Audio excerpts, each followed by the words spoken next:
Well, the car was packed. Everything not quite as early maybe as we had intended, but the car was packed and ready to take off on the road trip home.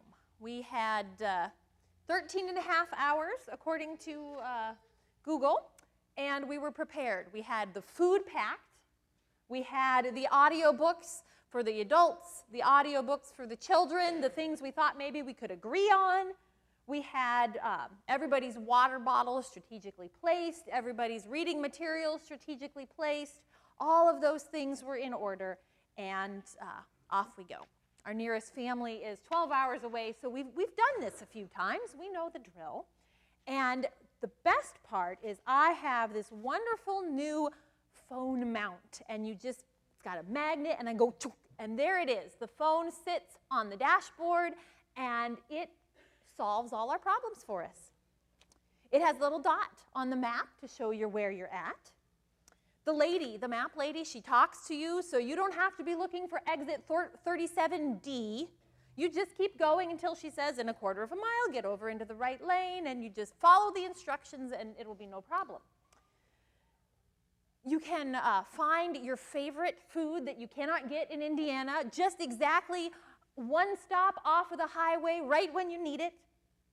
And there's an explanation for every slowdown. Is it construction? Is it an accident? What is going on here? Why are we slowing down? This little beauty will tell you. And best of all, when you use that map, there's this little bar at the bottom that tells you estimated travel time remaining, which means that if it's placed appropriately, the people in the second row can also see it, and no one has to answer the question of how much longer it will be. So it's a wonderful thing, this phone, and it makes you feel exactly like you've got everything under control until the numbers in that little bar of estimated time remaining start going up, even though you are continuing forward towards your destination. You knew it was going to be bad, you knew it was going to be a long day, but watching it get worse before your eyes, and there's a traffic jam, apparently a terrible accident, an hour in this direction, you have no choice but to continue to proceed towards disaster, knowing that it's just getting worse. It looks from the time going up, you'd think you were speeding in the other direction. Oh boy. You know that feeling of watching things go from bad to worse before your eyes, don't you? And it's not always just a road trip. We knew that there were going to be a lot of things going on, but it turned out that 13 and a half hours made it more like 16. Jesus is not like the map lady.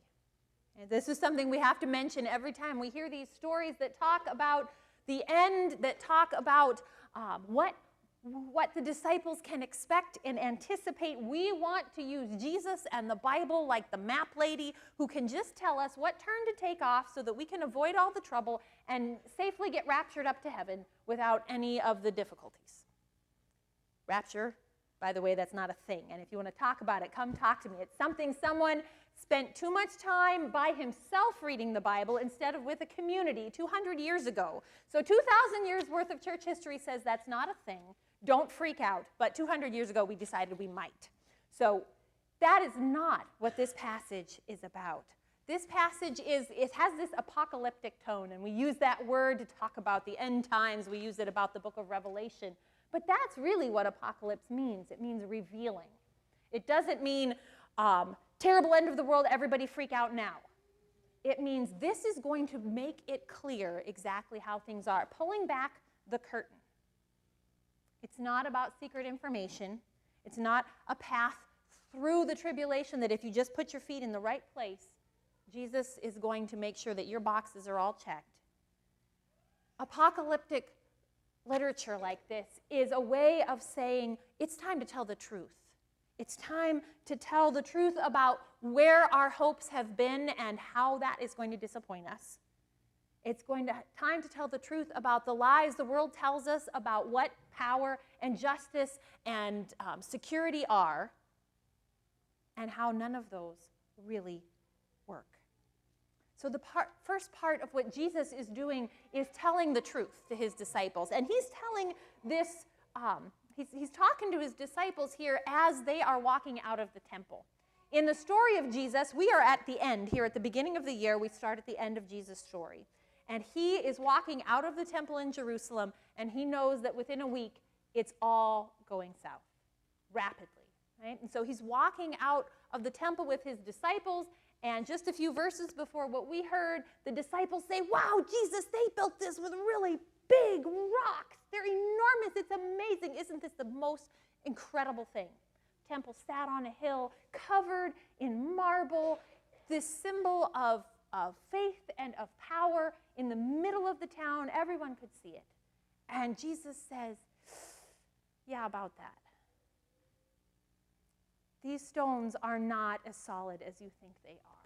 They are not going to remain one upon another. The group that Mark is writing to, he's the earliest gospel. It's about 70.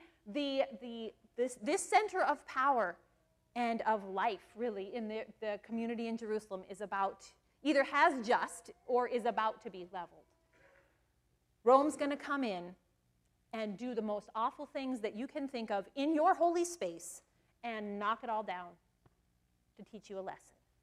And so Jesus knows that literally the world as they know it will be ending for this community.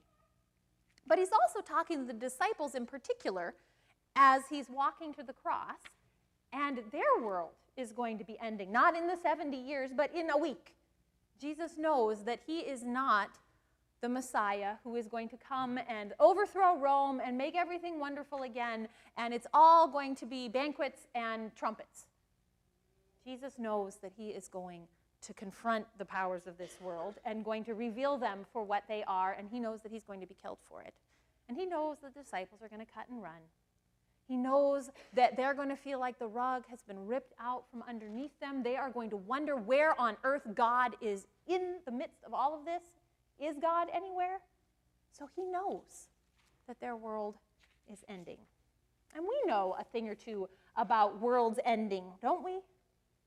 If you spend enough time on this earth, that one diagnosis that comes out of the blue, that job that either disappears or stays and sucks the life out of you, relationships that don't hold when we need them to, all of these things just end the way we thought we knew life would be, don't they?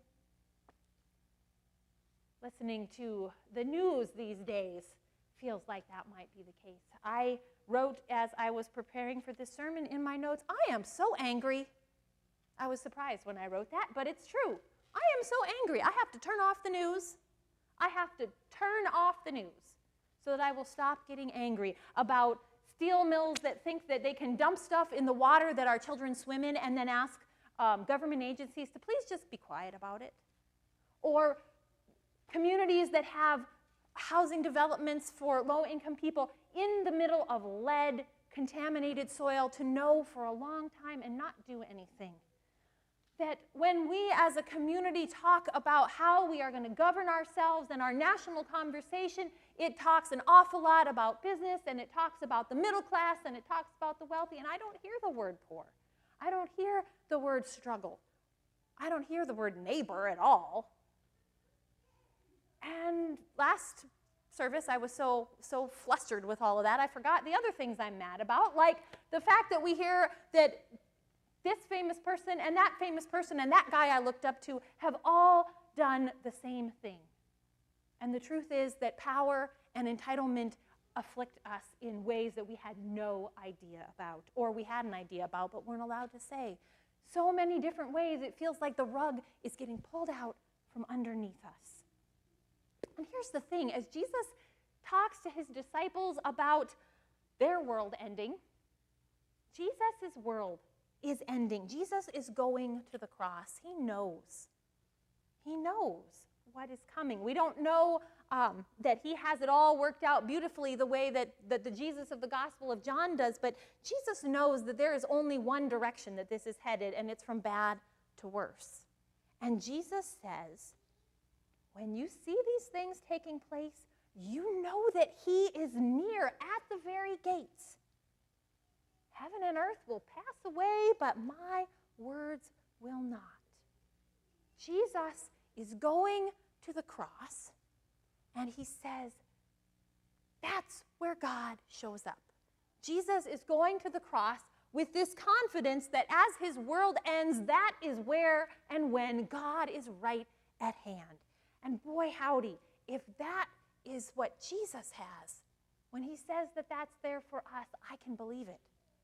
I can trust it. I can know that when my world is ending or the rug has been pulled out from underneath me, when it is going from bad to worse, and then we're not talking about a car ride, that is when God is there at the gate, ready to be with us.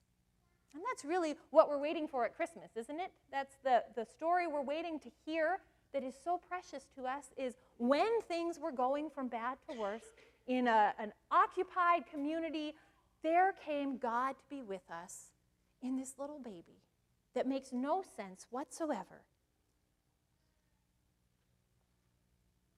You will know that he is near when you see these things. So when Jesus tells his disciples that you need to keep watch, he's not talking about keeping watch for the end of the world and paying attention to the signs of the times and wondering if that's the mark of the beast and that's the desolating abomination. No. Keep awake, Jesus says, because you're looking for the return of that master. We are waiting and looking for the return of Christ in our midst. And he comes again and again and again, as we said with the kids, he comes when reconciliation happens that we didn't know we could even expect. He comes when we have the courage to confess and to admit that we have gone out of bounds and we need other people to help us to do better. Jesus comes in bread and in wine, in these regular daily things, in the words of Scripture. Keep awake. Keep watching. Pay attention, Jesus says. Not because you need someone to give you an update every 30 seconds on exactly what the road conditions are up ahead. You don't know. This lady does not know what is going to happen to me tomorrow or to you tomorrow, and even the Son of Man does not know the day or the hour. All of this can fall apart at any minute, and we've all experienced that in one way or another. And Jesus says, so what do? Now, in the car, when the numbers start going from bad to worse, I have to confess that I don't turn into a more peaceful navigator. I don't turn into a better snack hander to the back row, and there's some people there that can attest to the fact that as that escalates, my own anxiety escalates, my ability and patience go down. And Jesus says, no. The master leaves home and puts his slaves in charge, each with his work.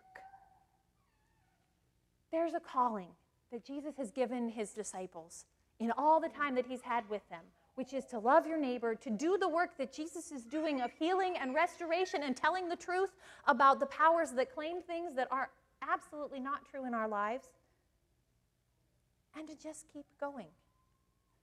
So at some point you have to take the lady who's telling you how bad it is and how much worse it's getting, and you have to take her off the dashboard, and you have to say, I am on vacation. We're going to play the bloomin' license plate game, and we're going to do it together, because that's what this is. You forget very quickly what you're doing when you get updates on the apocalypse every minute. And that's what Jesus is talking about. Keep awake. Notice what is going on. He is there at the gate, especially when everything is going to heck in a handbasket. And if that's what Jesus knew in his bones as he went to the cross, how much more can we trust that in our lives? Paul says, God is faithful. Thanks be to God.